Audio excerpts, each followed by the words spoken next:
अमर नाम अविनाशी, खपड़ी खड़वती लाशी, खपड़ी खड़वती लाशी, अमर नाम अविनाशी, अमर नाम अविनाशी। तोर ज्ञान लगावत तू नत गदगद होगी छतिया, तोर ज्ञान लगावत तू नत गदगद होगी छतिया। अमूल पिया दे अमृत बानी गुना थो दिन रखिया, बनचारी बाबा तोर लीला हवय अपरंपार, सतचारी बाबा तोर लीला हवय अपरंपार।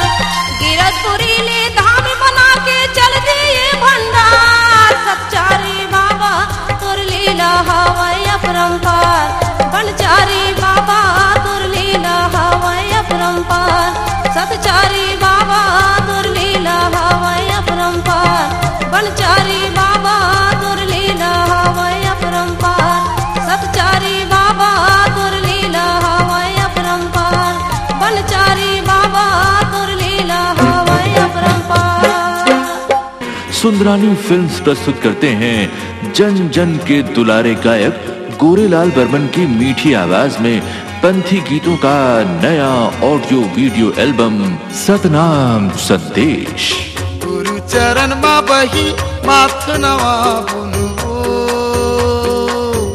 ले बोया मरित पा चलना जाबो गिरो तुरी धाम, ले बोया मरित पा चलना जाबो गिरो सतनाम संदेश। गुरु चरण मा बैठा माथे नवा बुनु हो, लीले बोया मेरी तिपान चल चलना जाबो गिरा तुरी धाम, लीले बोया मेरी तिपान चल चलना जाबो गिरा तुरी धाम। सुंदरानी वीडियो वर्ल्ड की अनुपम भेंट, जिसके हर पंथी गीत नृत्य में है श्रद्धा और भक्ति की अविरल धारा। सतनाम संदेश। थोड़ा नरियर ला धर ले और सादा के ध्वजा वो और सादा के ध्वजा जाके